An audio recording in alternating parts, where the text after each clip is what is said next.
Les hommes étaient dans un côté. Ils ont commencé à parler. Après ils m'ont appelé. On m'appelait Neza. Viens. 5 hommes se sont mis à part, ils ont commencé à discuter. On m'a appelé. On va pas te tuer, toi. On a pensé aux 7 ans que tu as passé ici en enseignant les enfants. On ne peut pas te tuer. C'est comme ça que vous avez vu les choses. Moi je portais un enfant sur mon gars et l'autre, mon aîné était, je le prenais par la main.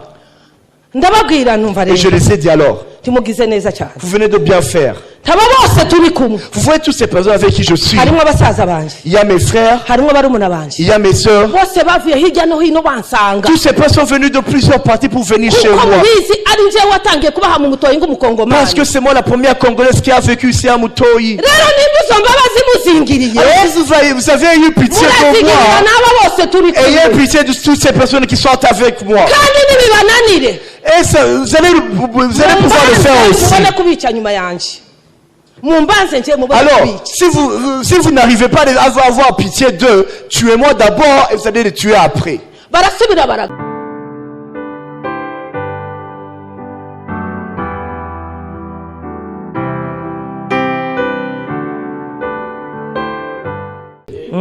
N'itangiriro igice cya 45 umurongo wa 5.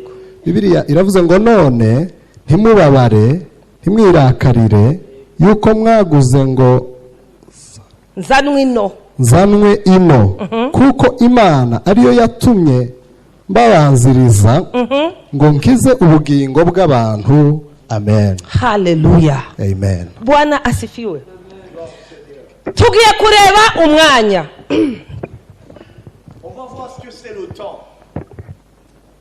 Iyo hari icyo Imana igiye gukora, quand Dieu veut faire quelque chose, ibanza gutegura ibizokibanziriza. Et d'abord il prépare d'abord les choses qui vont le précéder. Imana yari izi neza ko Israeli ari ubwoko bwabo kandi ari ubwoko buzagenda buhura n'ibibazo. Dieu savait que le peuple d'Israël, le fils d'Israël, le peuple d'Israël aura beaucoup de combats dans leur parcours. Rero kugira ngo bagere muri Egypte, alors avant qu'ils arrivent en Égypte, mu byukuri bajanyweyo n'ikibazo.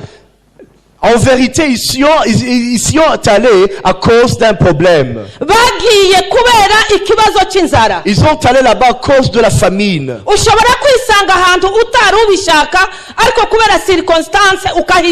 Des fois, tu peux te retrouver dans un endroit alors que tu ne voulais pas, mais c'est à cause de certaines circonstances.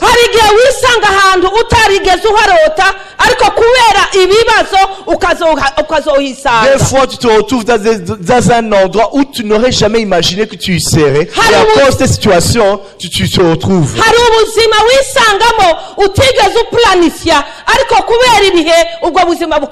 Il y a une certaine vie que tu n'as jamais planifiée, mais à cause de la vie ou des circonstances de la vie, tu te retrouves à vivre cette vie. Alors, l'Égypte a connu la faim.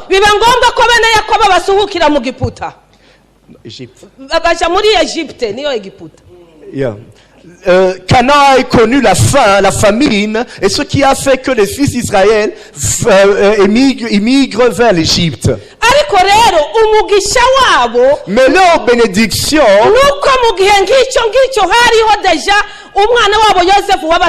c'est que dans son temps-ci, il y avait déjà leur fils qui était là-bas, qui les avait précédés. Il y a certaines choses qu'on appelle des problèmes, alors que dans ces problèmes même se cache ce qui est notre rédemption. Toute chose n'est pas mauvaise.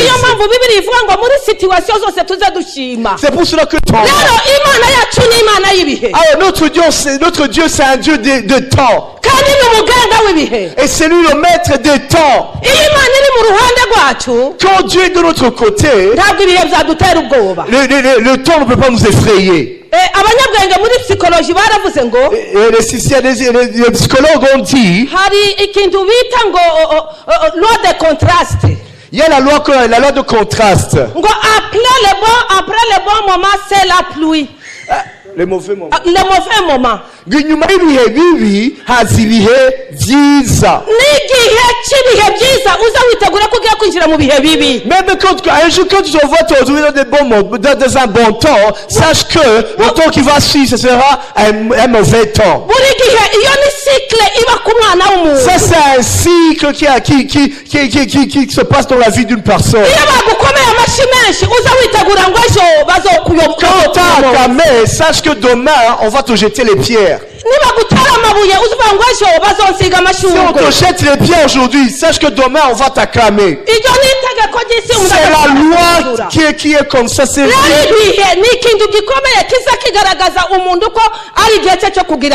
alors le temps, c'est une chose importante qui montre qu'une personne, son temps est arrivé de montrer ce qu'il a donné au monde.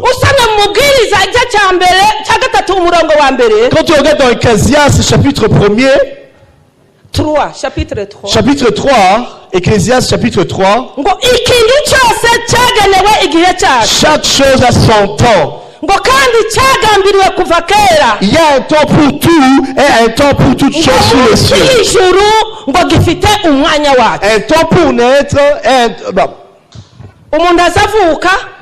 un temps pour naître. Même ce moment-ci, il y a des gens il y a des enfants qui sont en train de naître et des personnes qui sont en train de mourir. Si tu vas dans des hôpitaux, tu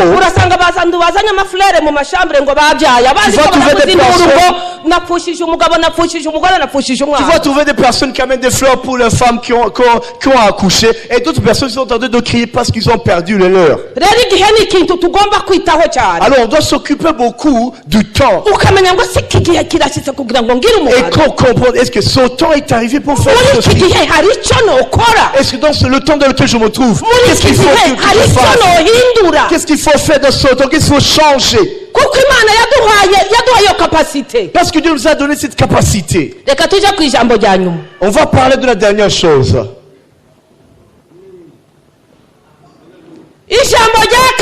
La quatrième chose, tu dois connaître ou savoir le potentiel en toi. Alléluia. Alléluia. Il n'y a aucune personne qui n'a pas un potentiel quelconque. Toute personne a un potentiel qui est en lui. Et c'est ça qui va être une bénédiction pour les autres.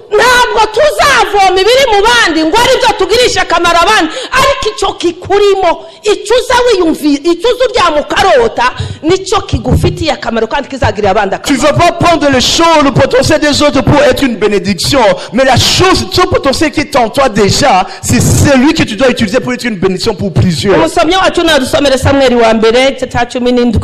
On va aller dans 1 Samuel chapitre 17. Verset 34 à 37. 1 Samuel 17, 34 à 37.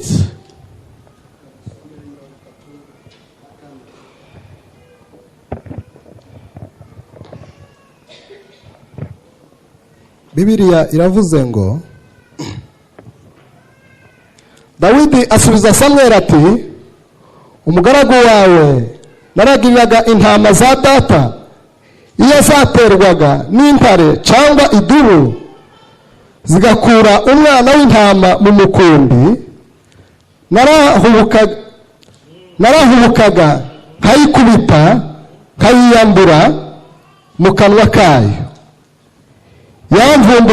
yamvumbukana nkayicakira akanwa nkayivutagura nkayica. Yes.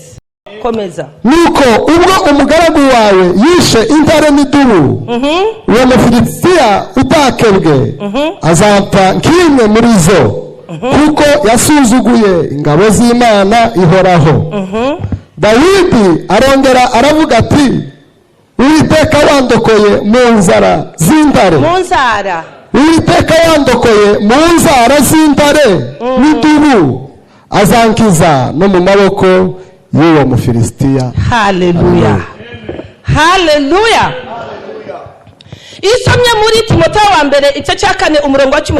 Quand tu lis dans 1 Timothée chapitre 4 verset 12, Tu verras où Paul a dit à Timothée. Il lui a exhorté, le corriger. Parce que lui avait instauré dans le ministère étant très jeune. Et lui a dit, mon fils Timothée, que personne ne méprise ta jeunesse.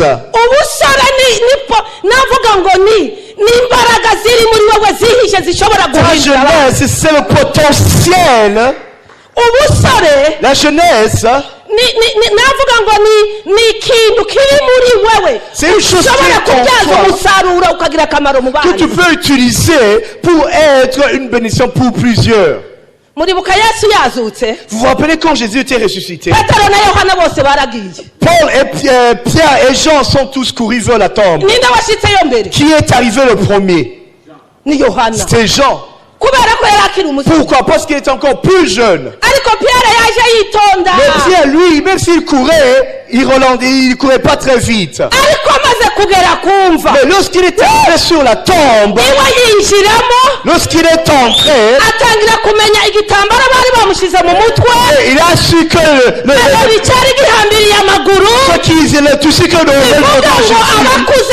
c'est-à-dire que les sages, eux, comprennent. Mais les jeunes, courent vite à la cause de la puissance divine. Alors Paul a dit à Timothée, mon fils, que personne ne méprise ta jeunesse. C'est le potentiel dans lequel que tu as qui peut faire de toi une bénédiction pour plusieurs. Alléluia. Alléluia. On a parlé d'un serviteur de Dieu, David. David, c'était juste un berger.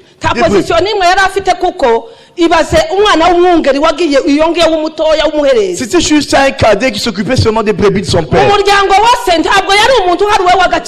Même dans la famille de son père, il n'était pas considéré. Même le jour où Samuel on l'avait oublié. Son père présentait toujours ses grands frères qu'il considérait. Mais il avait oublié.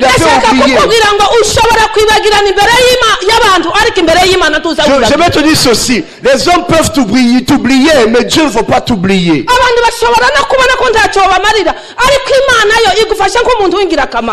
Les personnes peuvent ne pas te considérer, mais Dieu, lui, il sait que tu es une personne de très importante.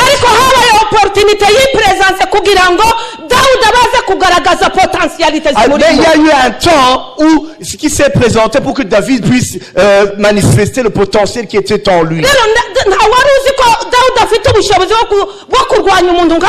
Personne ne savait que David avait en lui le potentiel de vaincre un homme comme Goliath. C'est pour, la preuve c'est que on n'avait même pas emmené sur le champ de bataille.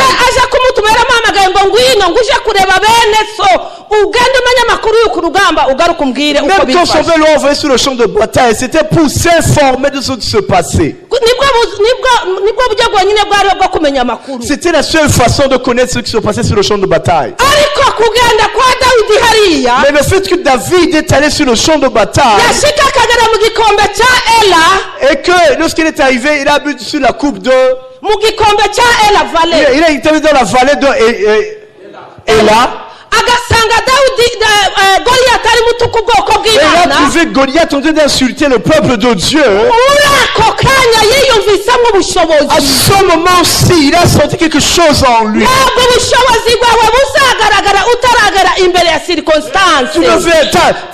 Ton potentiel ou la chose que Dieu a mis en toi ne se manifestera jamais. Tant que tu ne feras face à un problème. Le jour où tu feras face à un problème, c'est là où la force que Dieu met en toi se manifestera. La force qui est en toi attend seulement quelque chose qui va le provoquer. Et cette chose qui va la provoquer, il dit, hey, cet homme c'était un guerrier.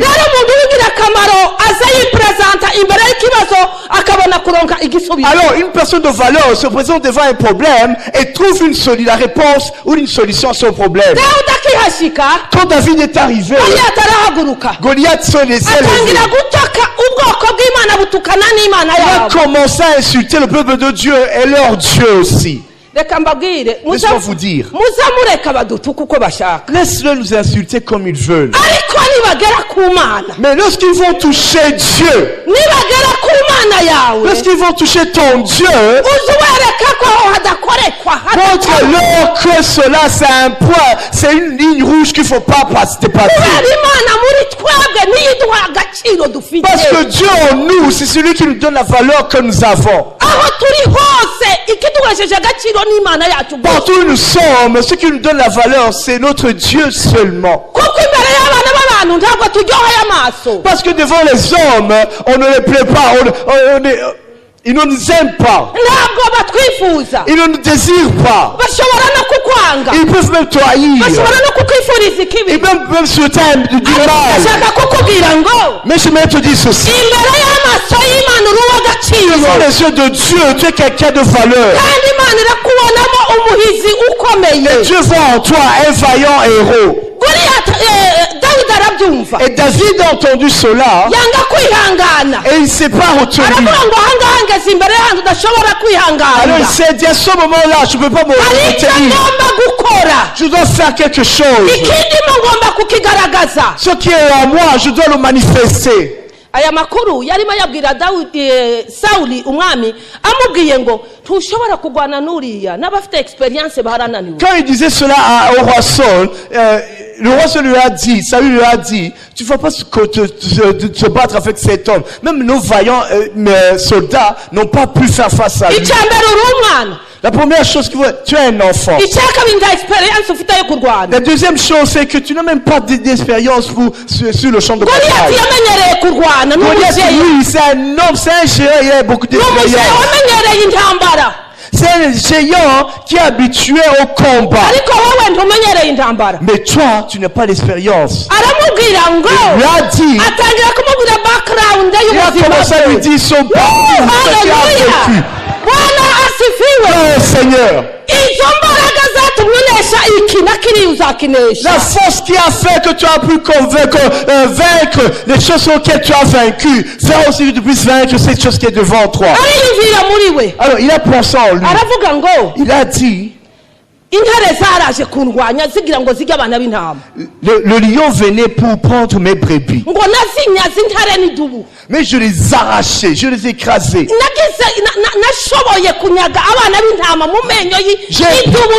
J'ai pu arracher mes brebis dans les griffes des lions et des ours. Alors, ce Philistin qui ne peut me baisser un conseil aussi. Devant lui, c'était comme un petit chien.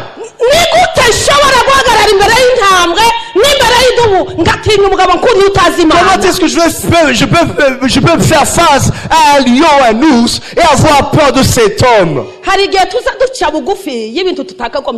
Il y a des fois où nous nous humilions face aux choses qu'on ne veut pas s'humilier. Mais on doit comprendre le potentiel qui agit en nous. C'est pour ça que je vous ai dit d'abord, il faut d'abord te connaître ton identité. Quand tu es avec Jésus-Christ et que tu sais qui tu es, et que tu sais qu'il est en toi, dans tous les membres de ton corps, rien ne peut te faire peur. Gloire au Seigneur. Gloire au Seigneur. Moi j'ai travaillé à Mutoyi. C'était à Gitega.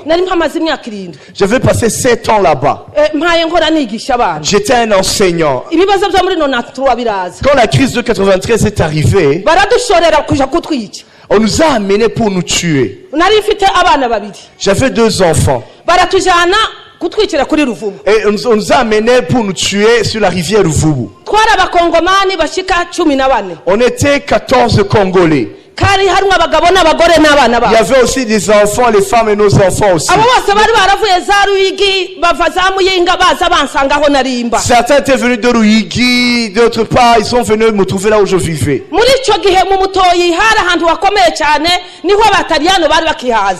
À ce moment à Mutoyi, c'était un endroit très important parce que c'était à ce moment que les Italiens y venaient. Il y avait une vie facile, la vie était bonne.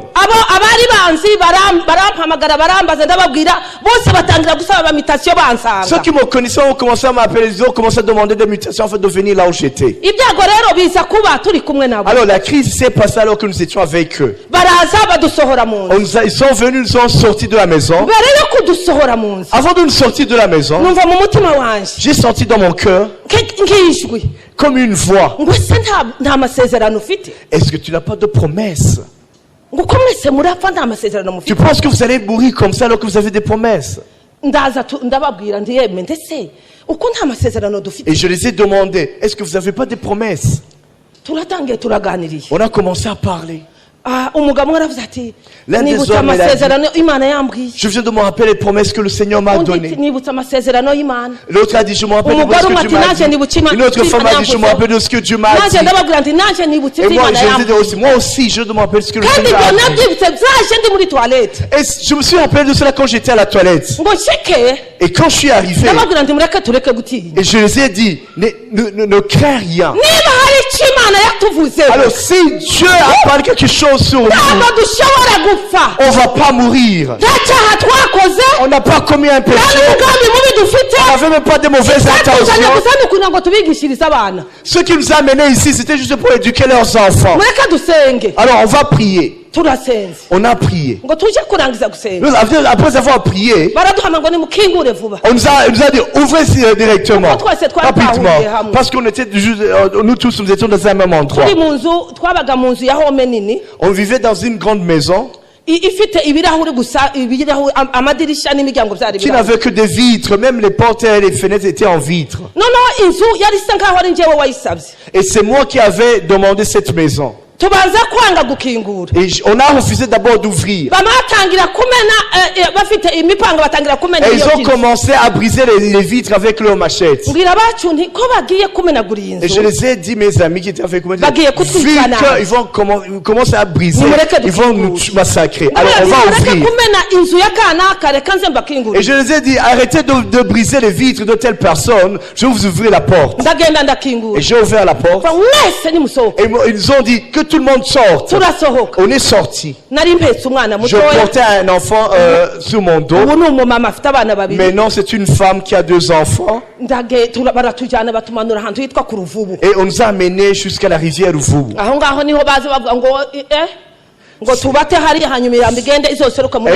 Et on disait, c'est là on va les tuer, on va laisser le corps partir jusque là où la rivière va les jeter. Je ne veux pas avoir peur de dire ce que le Seigneur a fait.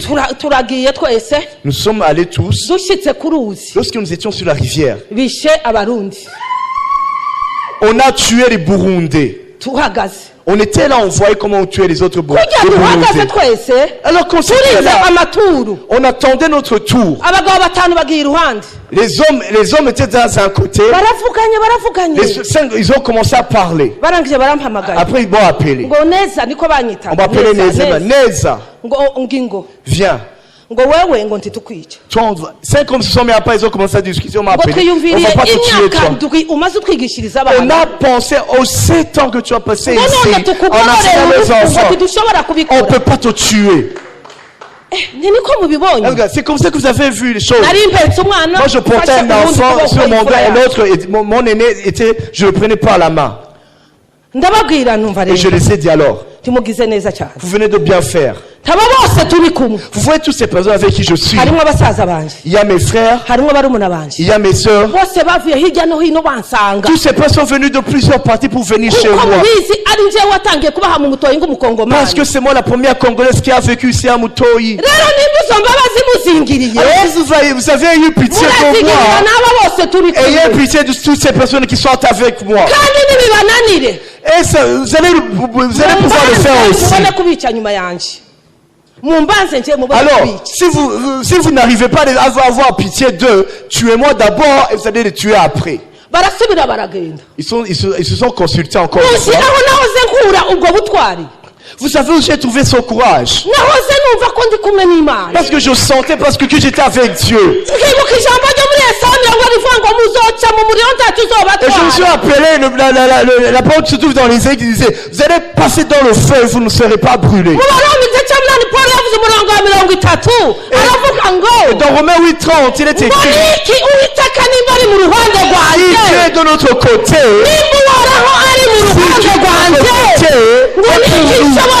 si Dieu est pour nous, qui va nous toucher? Et j'ai entendu plusieurs choses en moi. Et j'ai sous-estimé la mort. Et ils m'ont demandé, et c'est ça que tu as décidé? Et je dis, oui, c'est comme ça que les choses sont. Et je les ai dit, j'ai passé plusieurs années dans cet endroit. Et vous me connaissez, plusieurs de vous me connaissent. Je quittais mon travail. Là où ils buvaient de l'alcool, je les donnais de l'argent pour boire la bière. Parce qu'à cette époque, une bière coûtait, je pense, 10 francs. Quand je leur donnais 50 francs, ils buvaient au moins 5 bières. Alors ils se sont encore consultés. Ils se sont dit, comment on va faire cette chose? On va les laisser partir. S'ils se rencontrent un autre groupe, ils vont les tuer. Alors ils m'ont dit, prends le groupe avec qui tu es et rentrez. Alléluia. On doit être des personnes de valeur dans toutes les circonstances. Ça aurait servi à rien si j'étais moi qui étais sauvé seul alors que mes frères et mes soeurs étaient tués. Nous tous, ils nous ont ramenés dans notre maison. À ce moment à la maison, ils priaient pour nous, partout on priait pour nous. Lorsque Bishop est arrivé à Uvira, il est parti pour voir Bishop Gapango.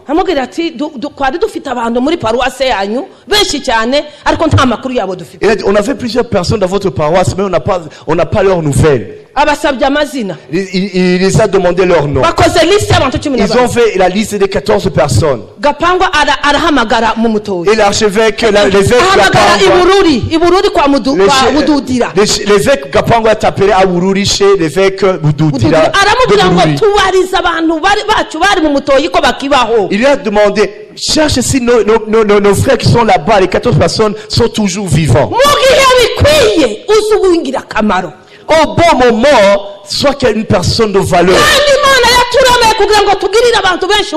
Et Dieu nous a créés afin que nous soyons une bénédiction pour plusieurs. Bududira a appelé. En peu de temps, j'ai vu le prêtre principal de cette localité qui venait nous chercher. Alors que avant, j'avais demandé à ce prêtre et il avait refusé de nous héberger. Est-ce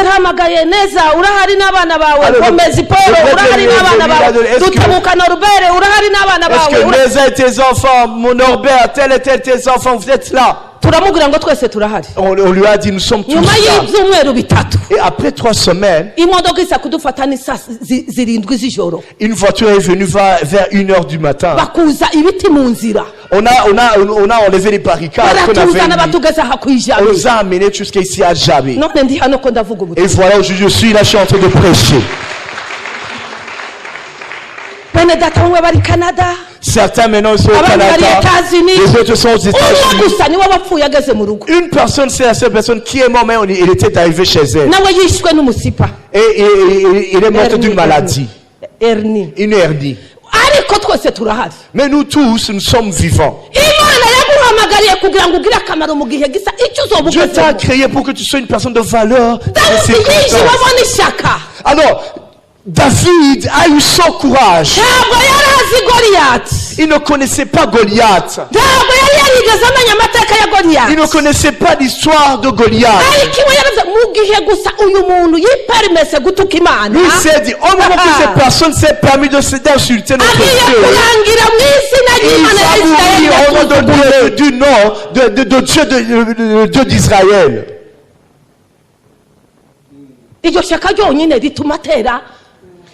Cette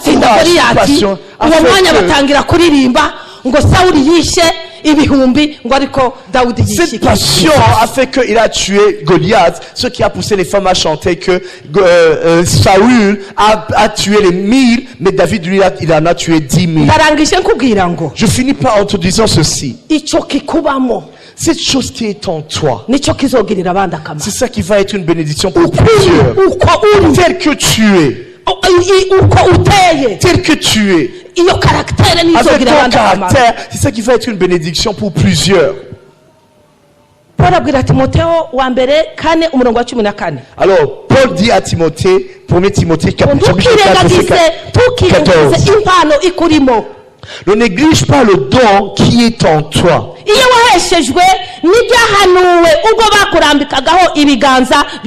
Qui t'a été donné par la prophétie avec l'imposition des mains dans l'assemblée des anciens. Le don qui est en toi, c'est ça qui fera que tu sois une personne de bénédiction à un certain moment. Ce don que tu estimes, c'est ça qui va faire que tu vas les Philistins qui sont devant toi. Et tu seras une bénédiction pour plusieurs. Car Dieu nous a créé pour que nous soyons une bénédiction pour plusieurs personnes. Que Dieu vous bénisse. Que Dieu fasse du bien. Et soyez des personnes de valeur. Afin d'accomplir la raison pour laquelle Dieu nous a créés. Que nous mourions en étant vides de tout ce que Dieu avait mis en toi. Ne mourons pas avec les dons qui devaient être une bénédiction pour les autres. Seigneur, je te bénis. Tu es bon et tu fais du bien. Seigneur, j'insiste sur ce moment. Nous devons comprendre qui nous sommes et comprendre aussi le potentiel. Afin de comprendre aussi le temps dans lequel nous sommes. Parce que ce qui est en nous a une puissance de pouvoir d'être une bénédiction pour son monde. La raison pour laquelle nous sommes ici, c'est pour être une bénédiction pour certaines personnes. Nous te bénissons, Seigneur. C'est ainsi que nous prions au nom de Jésus. Amen, amen. Amen.